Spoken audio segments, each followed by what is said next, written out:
Good morning, everybody, and we are excited to have you at the last of our 2020 Webinar Wednesday series for the year. My name is Chelsea McGuire, as always, your host from the Arizona Farm Bureau Government Relations Department, and we are super excited to have with us today Colton Hernandez. Colton is the program specialist for the Arizona Farm Service Agency. He's been with the agency for over 4 years now, and he's a familiar face, I think, to quite a few of us because he previously served as the County Executive Director of Pinal, Pima County. And Colton's been involved in Arizona agriculture his entire life. He's extremely passionate about serving the ag community at large, and we're excited to hear from him today on a variety of issues about what kind of programs are out there and available from the Farm Service Agency that maybe we needed a refresher on or we just didn't know about. So we're excited to hear from him. I do have a couple of things to run through with you before we start. The first is that we can't see or hear you, but we can have you ask questions and interact with us throughout the presentation using the Q&A box. So please just put your questions or comments in the Q&A. I can interject them as Colton's presenting. We can make sure we make this as interactive as possible. The second is that if you've missed any of our Webinar Wednesdays up until this date, they will all be posted on our website at azfb.org. Just click on News and Resources and then click on the Webinars tab on the left side of the screen. So with that, Colton, I'm going to pass it over to you for the rest of our time. Perfect. Thank you so much, Chelsea. As Chelsea said, my name is Colton Hernandez, and I am the Arizona State Program Specialist for the Farm Service Agency for Arizona, and I will just go ahead and jump in and get started. So who is FSA? FSA, as most of you guys know, is Farm Service Agency, is an agency within the United States Department of Agriculture. Equitably serves all farmers and ranchers, agricultural partners to delivery of effective, efficient agricultural programs for all Americans. Here's our agency vision. A customer-driven agency with a diverse and multi-talented workforce dedicated to achieving an economically and environmentally sound future for American agriculture. I know that's a lot. That's what our mission statement is, our agency vision. Essentially what FSA is we are here to help you guys. We are here to help the farmers, the ranchers, the beekeepers, the producers, everyone within that supply chain. Essentially what we're here is to be a safety net for you guys, to help you continue to be profitable, continue to be part of this great community, and continue to, again, just have you guys participate in ag because we all know how important and needed you are. So this is what we are and this is what we do. So we have an FSA world-class workforce, when and where you need us. We have 11,000 dedicated staff, 51 state offices, and over 2,100 county offices across the country. So that means 1,100 staff, spread across 51 states, work in service centers, helping customers. These employees are often, I guess, previous to COVID, everything was in person. You got to meet these people. A lot of these people in the offices are from these areas. The technicians, the CDs are from these towns. They know the farmers, they know the ranchers, and again, they all are just so passionate about helping you guys, and that really is their main driver, their main focus to be here, and that's what we're all here for. So again, Arizona is just a part of that. So we'll go into our actual programs and stuff. The main one, this is basically our flagship program, I'm sure most of you know about it, is our ARC-CO and PLC program, which is Agricultural Risk Coverage and Price Loss Coverage programs. These were authorized in the 2014 Farm Bill. ARC PLC provides revenue and price loss payments to eligible producers through the 2014-2018 crop years. That is obviously extended to the 2018 Farm Bill through 2022. And so what that does is that pays on the difference between the reference price and the effective price. Payments are also based on base acres, which is taken from the farm's history. Even if there's no actual crops planted for that year and the payments being requested, it's strictly based off off a base acre, so which I'll explain here in a second. Sign up normally occurs in November. As of now, we have finished 2020 sign up and we are on to 2021 sign up. Right now that is available in the offices, and I will talk about that here in just a few minutes for our important deadlines. But let me get a little bit further of what this program actually does. So here's an example. So this example is farm number 1200 has the following base and planted acres. The following slide will show this pays out. So as you can see, they have 100 acres of base acres of wheat, 100 base acres of corn, and 0 base acres of alfalfa. They had 0 wheat planted acres, 110 planted acres of corn, and 165 acres of alfalfa, with a PLC assigned yield of 30 bushels of wheat and 80 bushels of corn per acre.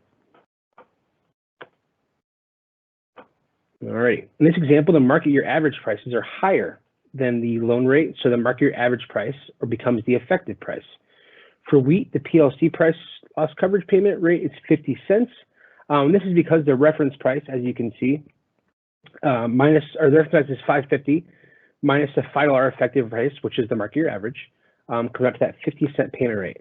For corn, the PLC payment rate would be $0 because the effective payment price is $4, or effective price is $4, which is greater than the reference price of $3.70. So again, that is how that is calculated, and that's all done in the system, and that's all done at a national level. Alrighty.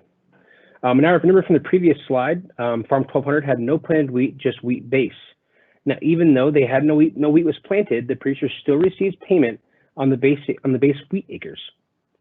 This is because that producer did plant a covered commodity, which is corn. So even though he planted corn and no wheat in his corn base acres did not pay out, it will pay out because he did have a covered commodity planted. So the payment rate is 85% of your base acres multiplied by the payment rate multiplied by your average yield established on the farm. So that's that base acres of 100 wheat acres times payment rate of 85%, times 0 at 50 cents, times the PLC yield of 30 bushels, comes out to a $1,275 payment for PLC on Farm 1200 in this example. So important deadlines. Everyone probably should write these down because these come up quickly for us. So the deadline to enroll in 2021 PLC is March 15th, 2021. I know it seems a little ways off, but it does creep up on us, and we don't want people in a jam, you know, a couple days out trying to get signed up. So I do highly encourage you guys to get in the office as soon as possible, or I guess pre-COVID that was possible, but call in your office, email. Offices hopefully will be opening up in the next coming months, but again, that's just, we'll see how that goes. Some producers may have enrolled in multi-year contracts. If you're going to have the farm the duration of the farm bill, I highly encourage this. This is essentially a set it and forget it option for you guys. If you enroll in that multi-year contract, so say in 2020 or 2021, you enroll in the multi-year contract, you don't have to worry about signing up again. Your contract rolls over if no changes are made in ownership of your farm. I do encourage you to call into the office to make sure, just check, hey, I am signed up, perfect. But again, it's kind of like a set it and forget it type option, which is something I do encourage. There also is another deadline to update yields. You guys will have the opportunity to update yields. This will be done until March 15th, 2021. The main caveat to this is that all producers with a share or interest in cropland acres, not base acres, but cropland acres, must sign off on the yield update. This is not to confuse producers again with a base interest. So main caveat to that is if you'd like to change your yield, update your yields for the 2021 ARC-PLC, you do have to have all producers with a share or interest in cropland acres sign off on that yield adjustment. Our next program we're going to be covering is the NAP program, the non-insured assistance program. Essentially, it's a financial assistance to non-insurable crops, losses due to drought, flood, hurricane, or other natural disasters. Last year basically allows you guys to protect your investments on crops so not only able to purchase insurance on things like alfalfa for Arizona, or I guess, and then this is by a county basis. Eligible crops are those crops where eligible insurance is not available. Also eligible is controlled environment crops, mushrooms, floriculture, specialty crops like honey, and value loss crops. Colton, what are some of the most common crops that the NAP program pays out on in Arizona? Yeah, absolutely. So previously, the NAP program hadn't really paid out a lot. The most common sign-up we have for NAP in Arizona is NAP for grazing loss. That is very common. And unfortunately, in the years past, it was just really hard to get that hard data in order to make these payments really work for people and really go out. But in the last, I want to say, year and a half, our other program specialist who oversees the NAP program has been working with some other people. And essentially what they're doing is they're getting better information. It's a better gauge of drought for these areas for that rangeland that's being affected by this drought. And we're starting to see some payments start to kick out of that. But that's probably the most common sign-up I see for that, as well as honey. We do have some producers, some beekeepers who do sign up for NAP for honey loss, stuff like that. But essentially the biggest one for Arizona is definitely the grazing loss.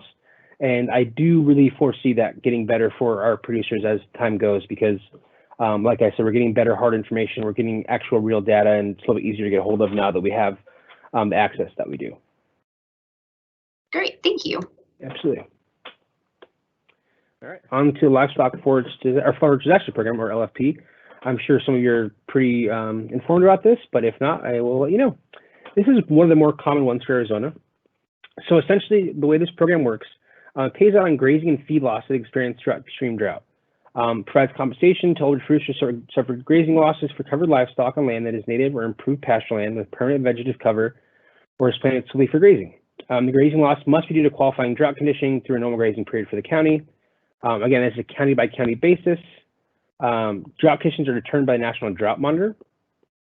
LFP also does provide compensation to eligible livestock producers who have suffered grazing losses on rangeland managed by federal agencies if you're being prohibited from grazing livestock due to a qualified fire. That is on a case-by-case basis. I'll actually just give you a quick example for this too. So let's say Joe Rancher has 200 acres of land that he leases out, or he leases, and that lease says that he can run 10 head of cattle on it. At the time, the National Drought Monitor has declared the past 8 weeks to be abnormally dry for the area and declares it to be eligible drought declaration for Joe Rancher's county. Joe would then go into his local FSA office and request to sign up for the LFP program. The office would take his lease and see that he's eligible to run 10 head of cattle on his land, and when they pay him would pay him a set price per head of cattle to help compensate for that feed loss due to drought. So the eligible livestock under LFP, they had to been owned, purchased, and entered into contract during the 60 days prior to the beginning of the date of the qualifying drought or fire. Have been maintained for commercial use as part of farming operation on the beginning date of the eligible drought or fire condition. Not have been used or produced, or not produced or maintained for other reasons other than commercial use as a part of the farm operation. Such excluded uses included but not limited to wild free roaming animals used for recreation purposes such as pleasure, hunting, pets, roping, or for show. Not have been livestock that would have been or were at the time of the loss in a feedlot or with a contract grower as well. So these are the payment rates we have set for livestock.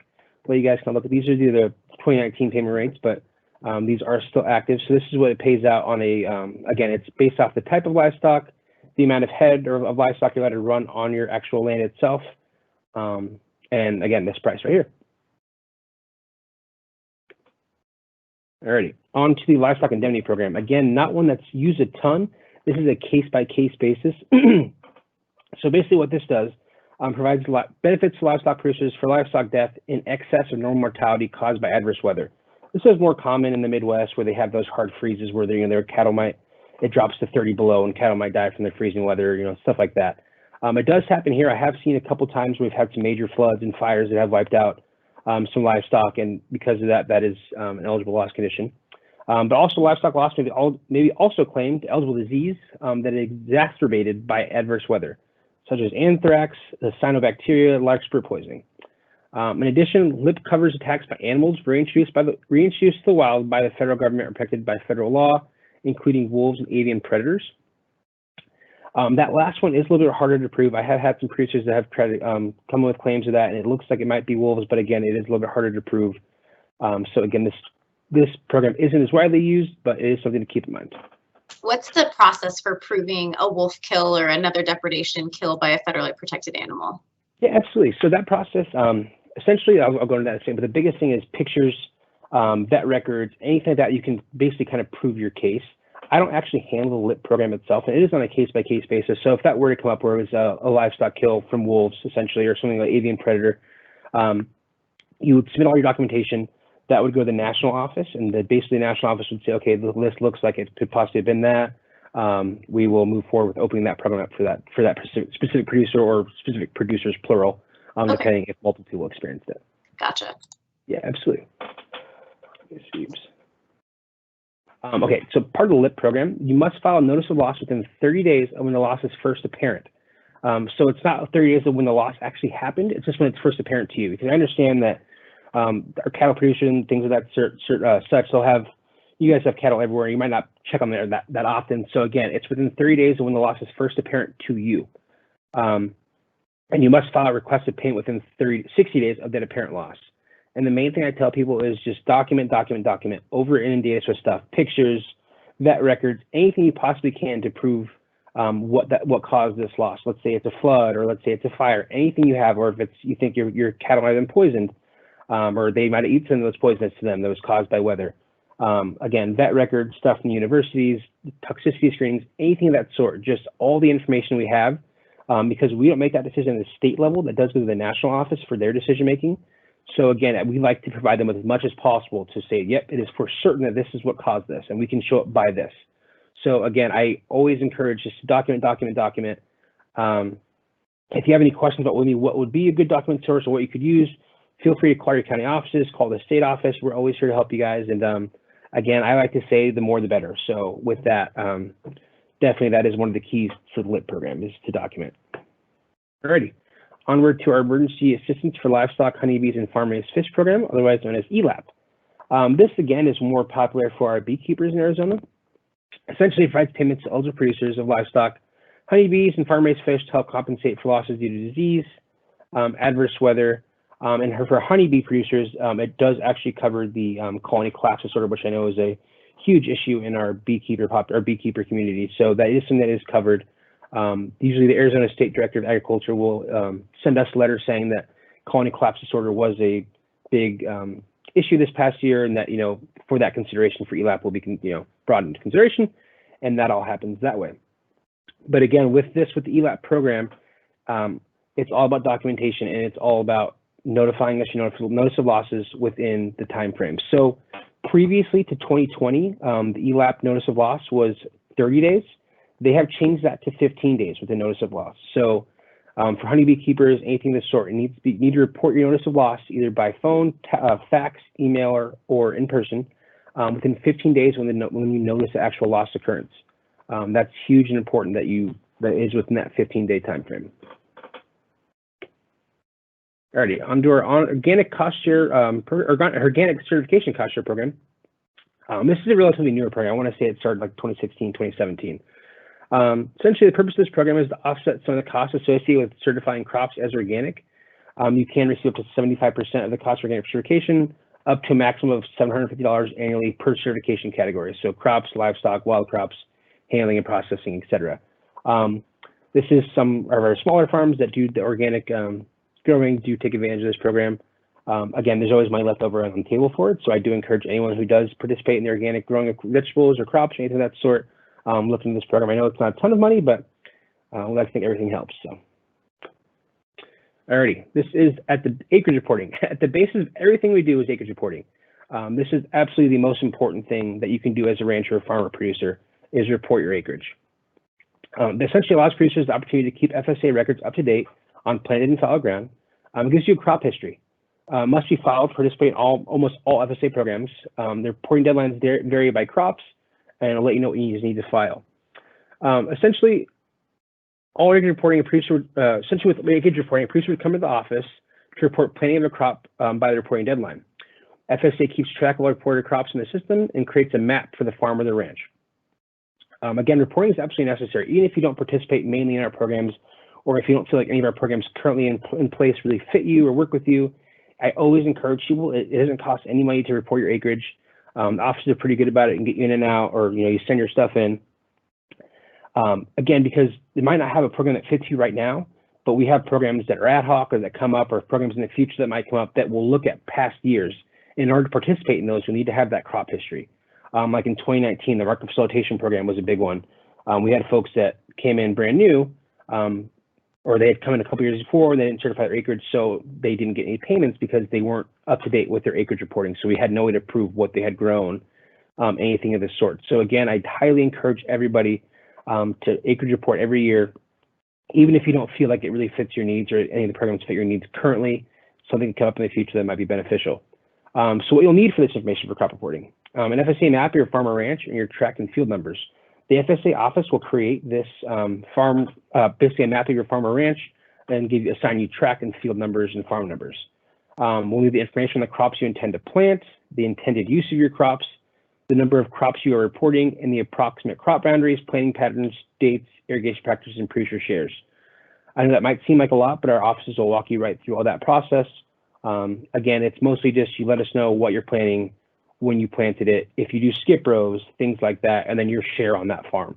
So if you're in a partnership with somebody else and it's a 50-50 share, then you report 50% acreage is yours, your partner reports 50% acreage is theirs, or vice versa, however that goes. But again, I highly, highly encourage everyone, even if you don't normally participate with us, to participate in acreage reporting because it is so, so important. All right, county committees. I'm sure some of our members or people on this call probably have participated in county committees in some fashion. They were authorized by Congress in the 1930s. They are a critical component of the day-to-day operation of FSA. We have more than 7,700 committee members, serving more than 2,200 committees nationwide. Really, the committee is, I tell people, it's the voice of your county and in your area and your agriculture community at large. It's extremely important duty. You are committee members are elected from different areas of the respective counties by the producers in that county, and again, they're then represent the producers with FSA to ask questions, to let us know what's going on, because the FSA office, the CEDs, the PTs, we're not in the field all the time, so we're not able to really interact with the other farmers. But the farmers in the areas, you know what's going on in your specific area, you know what's going on, what troubles you guys are facing, and that's really when that voice comes into play, and that's really why the FSA County Committee is so vastly important. Because it allows you to have that outreach, allows you to have that voice to the FSA office, and we can kind of, and when things come up with us, we can say, hey, this new deadline's coming out, please let your people know. We're going to send out email blasts or anything else, but we'd appreciate it if you let your producers know in your area as the county committee member to, hey, this is coming up, encourage them to sign up. So again, really important duty. You can serve up to 3 terms consecutively. Anyone can serve. You can nominate yourself, or you can be nominated by somebody else. And elections happen every year for the varying respective areas in each county. So speak to your county FSA office to see when the next election comes up, and maybe if it's up for your area, you could nominate yourself. Alrighty, again, why are they so important? They approve programs at the local level, so county committees will approve applications, things of that sort that require their approval. They select who will serve in the county executive director position. The county committee hires and fires the CED for each office. They establish yields that are reasonable for the local areas, and they keep their respective committees and people informed. Again, that is one of the biggest things that I like to tell people, is they really are there for you guys to keep you informed and to keep you guys aware of what's going on. So we've been pushing for a while now, the past couple of years. It's farmers.gov. This is the MFP slide, I apologize, but farmers.gov, you can sign up to register for a level 2 e-authentication account. So at that point, you're able to start applications for certain programs. You're able to see your crop history, things like that with that level 2 e-authentication account. So something we highly encourage for you guys to sign up, and yeah, it's another tool for you guys to use. So you don't actually have to be physically in the office, or you can kind of keep track. I know some of our guys like to have a very sure know what's going on with their office, so this is another way to do that. Alrighty, the farm storage facility loan, I'm going to that. This program is something that I have seen, it's widely taken advantage of across the country, but for whatever reason, in Arizona, we don't see a lot of interest in it.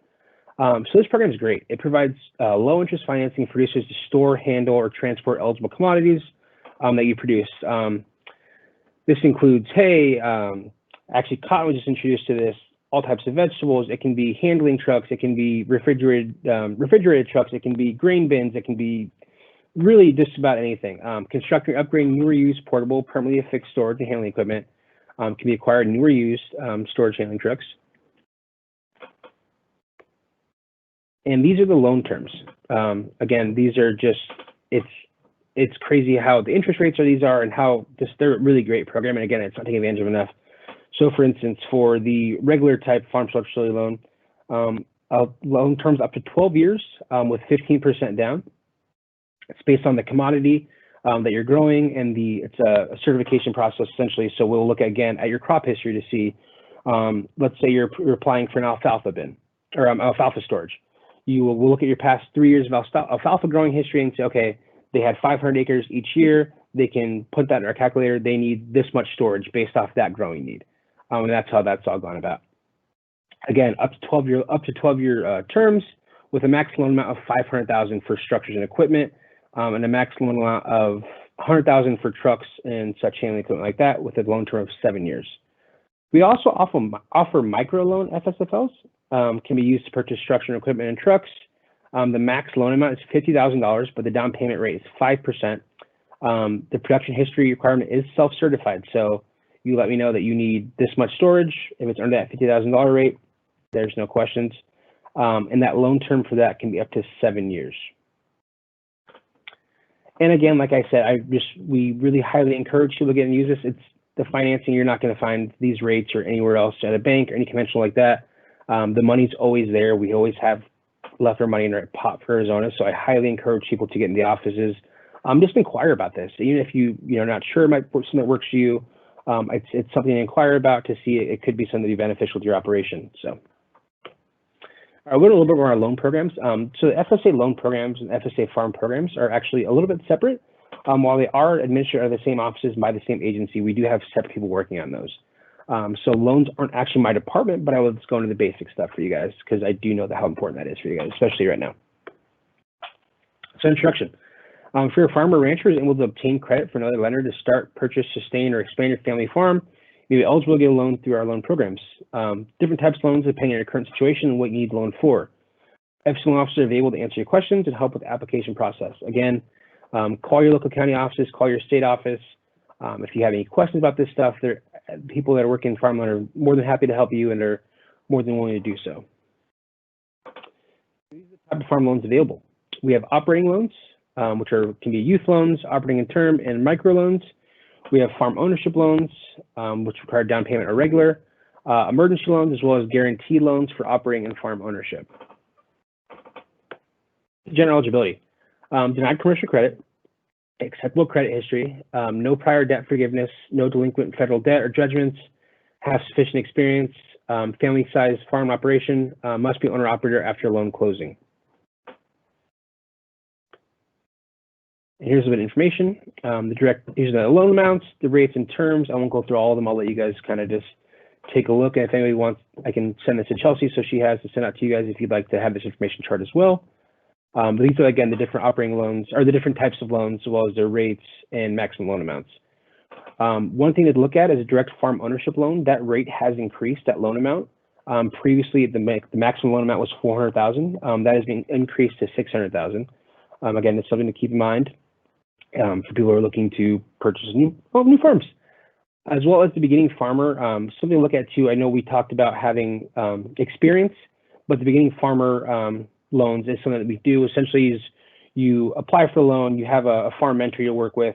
They'll help you mentor through the process. They'll help you, and we'll be there every step of the way too as well, helping you with your budget, all that stuff. It's not just a cut you loose type situation with all these loans. It's really, we are there. It is supervised credit. We are there to help you essentially make your business profitable and make sure you're okay. And yeah. Alrighty. Something to look into as well is gov delivery. Emails and text messages. This is the best way to stay informed. This takes a second. The instructions are on here, but again, you can call your office. They can walk you through it. You can sign up and say, I want to be added to the emails and text alerts. We won't bombard you with emails or text messages. Usually it's maybe once or every couple of months for email.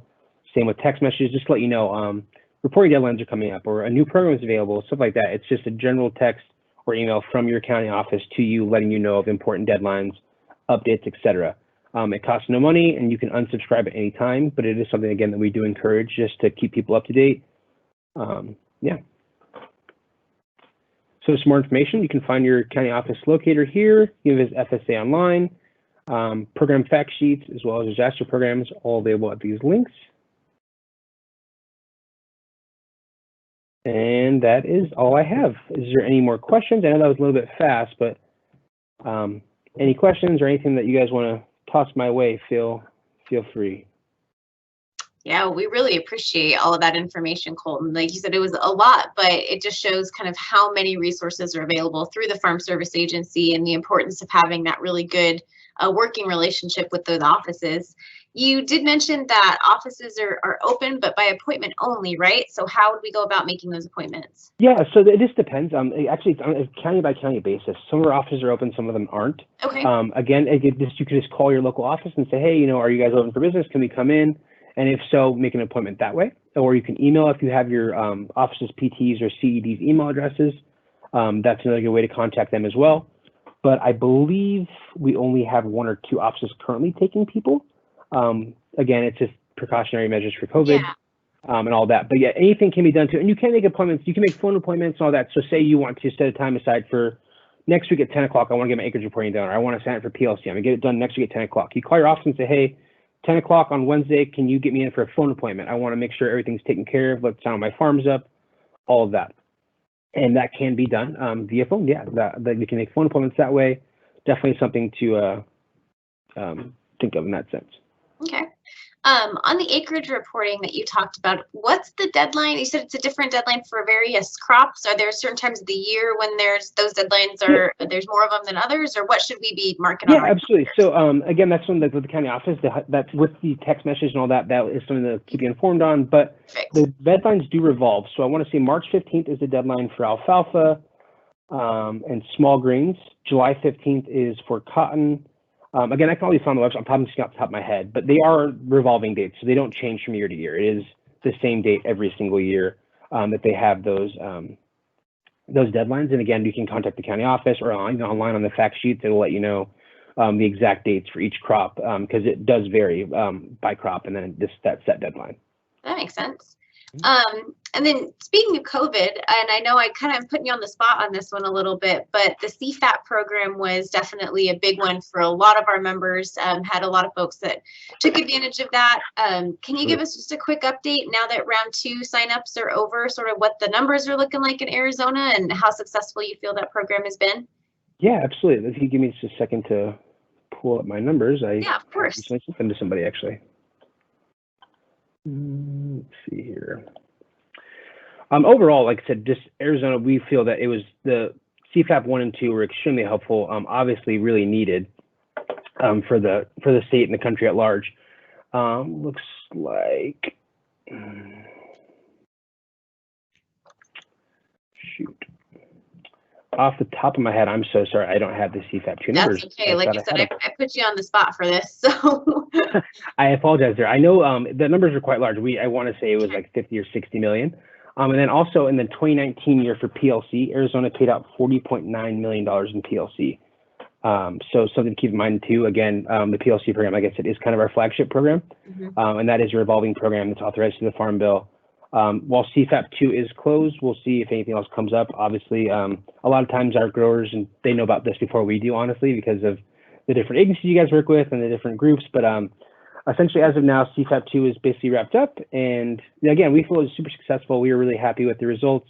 We know it was super needed. And I think Arizona, the majority of our actually producers were for CFAP 2 and 1 were livestock. Yeah. And then CFAP 2, which we really happy about, did include alfalfa, because we know a lot of our growers that do grow alfalfa in Arizona felt kind of were left out in the cold there on that first round of CFAP. So we were really happy to see that CFAP 2 did include alfalfa as well. So that was, yeah, overall, we think it was pretty successful. And I guess we'll kind of just see how things come in the next 20 months.